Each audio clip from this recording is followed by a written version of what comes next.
So hopefully you will have seen the previous video on how to complete the chain of custody consent form. I now want to run through how to what to do to prepare the samples to send off to the laboratory. So when you buy a laboratory test kit, in this case it's urine, we have a test consent form which we've already been through. You'll have a transit bag which goes into the post, and it's first class post. That's post paid, by the way. You'll also have in the bag here, open this up and show you the components, you'll have a little pot. You probably won't have any need for that because they've already urinated into a pot, and so you can just simply decant the urine from that pot. You'll also have a couple of syringes here, a couple of caps, and two straws. You'll also have in the test kit here a little bag with another absorbent bag inside, and here we have this is where the two samples are going to go. We're going to put them in there, and this bag, just in case there's any leak in the post, so we'll come back to that in a little while. You'll also have a little transit bag, which is where the vials of urine and the paperwork for the laboratory are going to go. So we're going to put all that to one side. Let's say you probably won't need this if they've already urinated into a pot, so we can put that to one side. And let me show you what we're going to do with the urine. So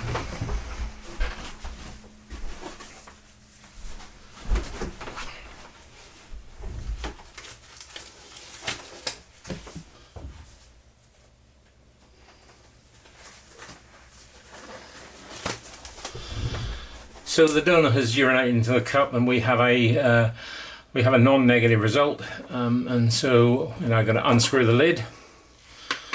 We should be doing this on a piece of absorbent material, but this is just for the purpose of this, a training video, so I don't necessarily need that.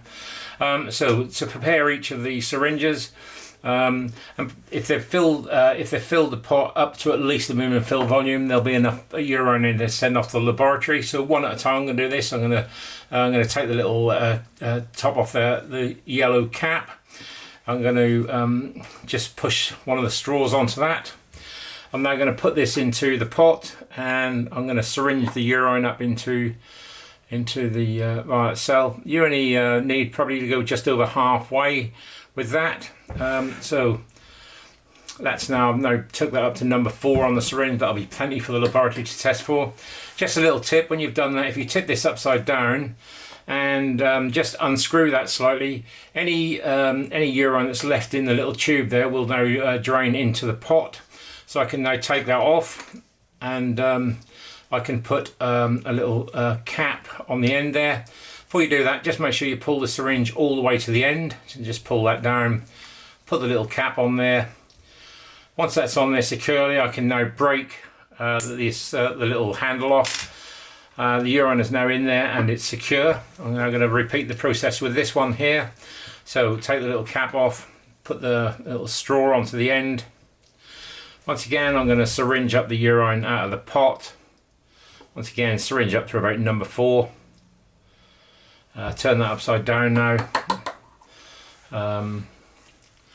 Undo that so that the urine runs into the pot. Take that off. Bearing in mind, as I said, I would be using absorbent material on here just in case any leakage. What I'm going to do is make sure I pull the plunger all the way down to the bottom, because what happens is you're able to break this little plunger off, but you can only do that if it's fully extended all the way at the bottom of the tube. So now I'm going to put the cap back onto the vial, and I'm going to break that off. So that's now the urine in both pots. I can now get rid of all this to one side. If there's still urine in the pot, once we finish the process, we're going to get the donor to empty urine down the toilet, bring the pot back, and then we can put that into clinical waste.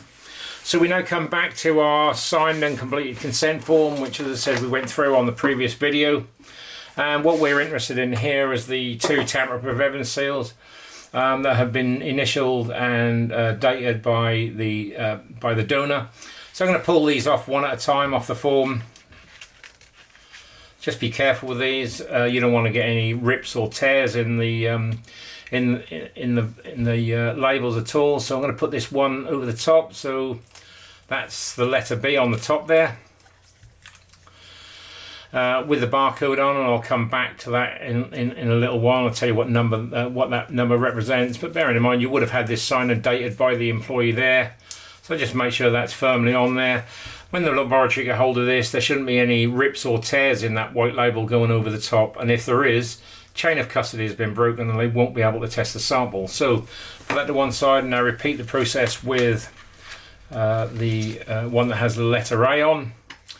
Put the A on top of the lid there, just peel that down either side. Once again, make sure that's nice and securely on. The number on the on there, 00309-056. You'll also find that that number also appears underneath the barcode at the top of the form, and also under the two barcodes that are left on the top copy of the form here. That is called the chain of custody test number. You're going to keep a copy of this. You're going to send a copy off to the laboratory, and you're going to give a copy to the donor. If you're ever got a problem, you're waiting for a test result to come back, you're not sure what's happening to it, if you contact us and quote that chain of custody test number, we can tell you exactly where it is in the system and when you're likely to get that back. So if we now come back to the little absorbent bag that I showed you earlier on, so we're going to slide each one of these little vials into the little bag there. That one there.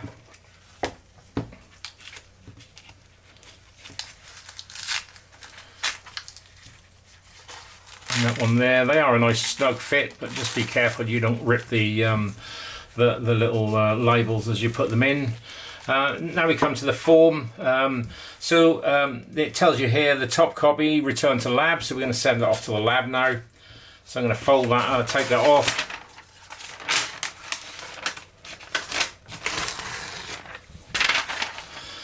What I always do is I always take another one of these barcodes and I fix one of those to the outside of the transit bag like that. I now fold the form up to send back to the laboratory, and that goes into the back part of this bag. There are two parts of the bag. The back part is where the form is going to go, and the front part is where the samples of urine in the vials are going to go. There's a separation just in case there's any leakage in the post. We're going to push that all the way down to the bottom. A bit awkward, but take your time, you'll get there. And now we're going to put the little bag with the vials in. We're going to put that into the front part of the bag, like that. We're now going to take the little seal off the top here.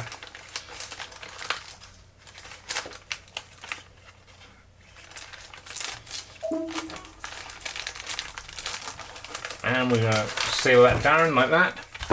You physically have to break into the bag now to get into it. We're now going to put this into the postage bag, like so.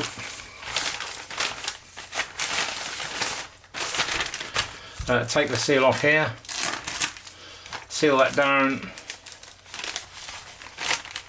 That now goes into a post box, and that once again you have to physically break into the bag now to get into that. So that goes into a normal post box, first class paid.